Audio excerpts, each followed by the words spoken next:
Hai semuanya, podcast ini saya hosting di Firstory. Kalau kalian belum pernah dengar Firstory, ini adalah platform baru yang paling lengkap dan mudah untuk membuat, mendistribusi, dan mengelola podcast kamu. Nah, jadi Firstory itu bisa kamu gunakan 100% gratis. Kamu bisa mengupload episode terjadwal dan mendistribusikan podcast kamu di semua platform podcast di Indonesia.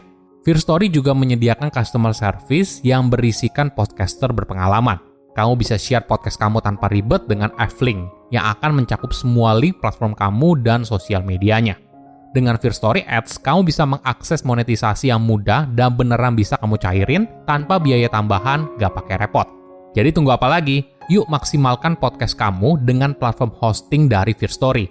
Daftar sekarang di firstory.me dan buat podcastmu jadi kenyataan.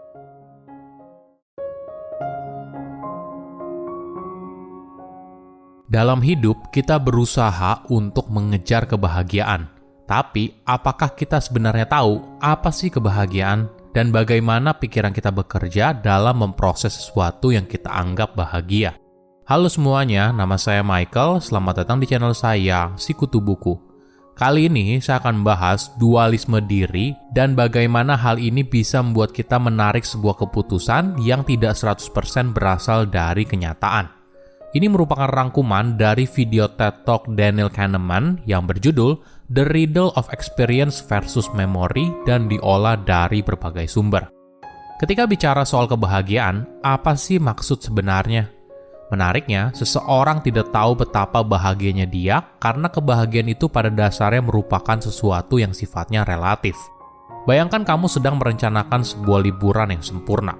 Kemana kamu akan pergi? Baju apa yang kamu kenakan? Restoran mana yang kamu kunjungi? Hotel mana yang kamu tinggali?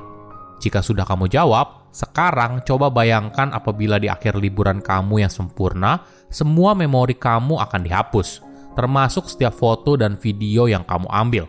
Apakah kamu akan memilih liburan yang sama? Pertanyaan ini menjelaskan soal dua konsep diri yang berbeda, bagian diri yang mengalami dan bagian diri yang mengingat. Experiencing self versus remembering self. Bagian diri yang hanya hidup di saat ini dan bagian diri yang hidup dalam memori atau imajinasi.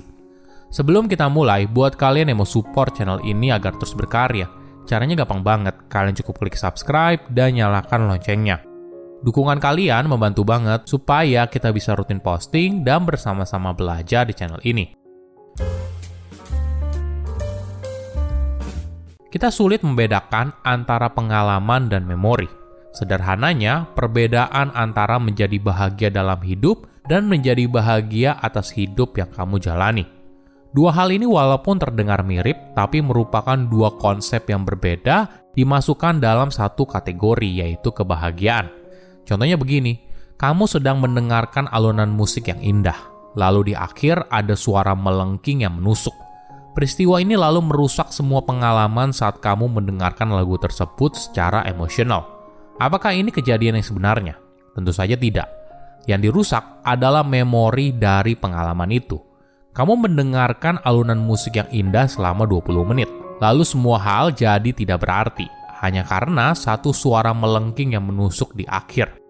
Daniel menjelaskan, kita mungkin perlu melihat diri dalam dua konsep. Konsep pertama disebut sebagai diri yang mengalami atau experiencing self. Konsep diri ini hidup di masa kini saat ini.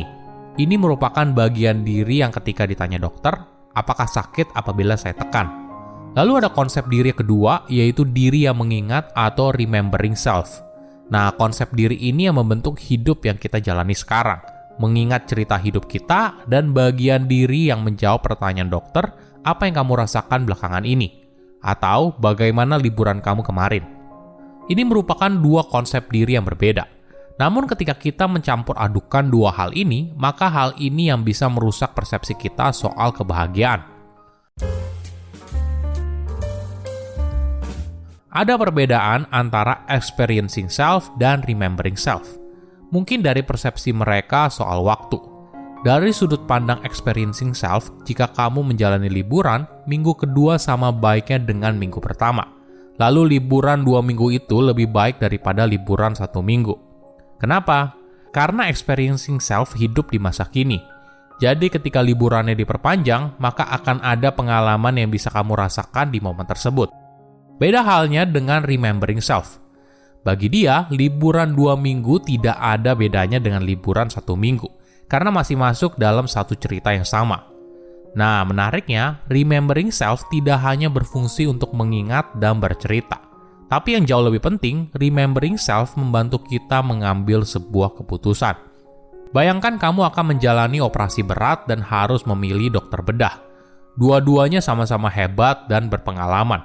Tapi bedanya adalah testimoni dari pasien mereka. Di dokter A, pasien mengeluh rasa sakit yang berat setelah operasi. Sedangkan di dokter B, pasien menjawab, ya biasa aja setelah operasi. Mana yang kamu pilih?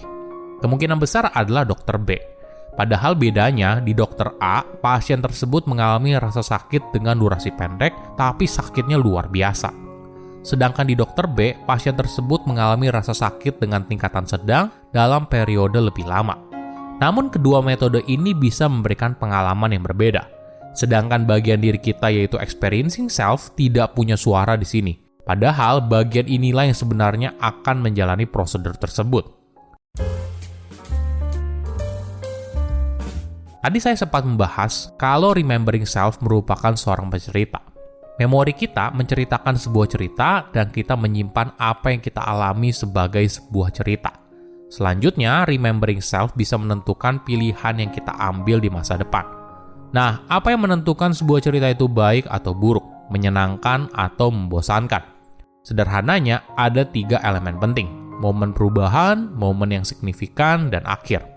Bagaimana dengan yang lain? Hilang ditelan waktu.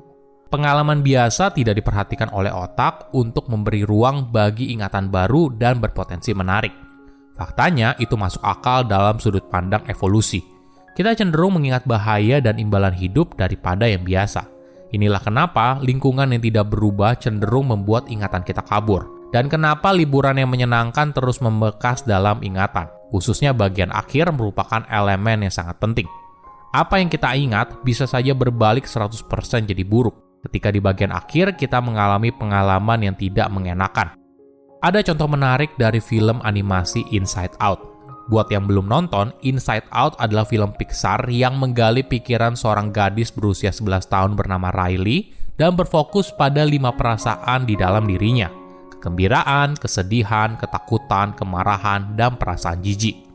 Saat keluarga Riley pindah ke kota baru, kita akan melihat kesulitan yang dihadapi Riley dan 5 perasaan dalam dirinya untuk menavigasi kehidupan yang baru. Di salah satu momen, sadness bisa mengubah bola memori menjadi warna biru. Artinya memberikan perasaan sedih pada situasi tersebut. Pengalaman itu sebenarnya tidak seburuk itu. Tapi ketika sadness menyentuh memori itu, seketika ingatan Riley atas kejadian tersebut juga ikut berubah menjadi sedih. Inilah yang membuat kita bisa menarik kesimpulan atas pengalaman yang kita alami dalam hidup. Dan saat kita bilang makanan yang enak atau liburan yang menyenangkan. Bagaimana dengan experiencing self? Dalam psikologi, estimasi sebuah momen hanya bertahan selama 3 detik. Sebagai perbandingan, dalam sehari kita mengalami sekitar 20.000 momen.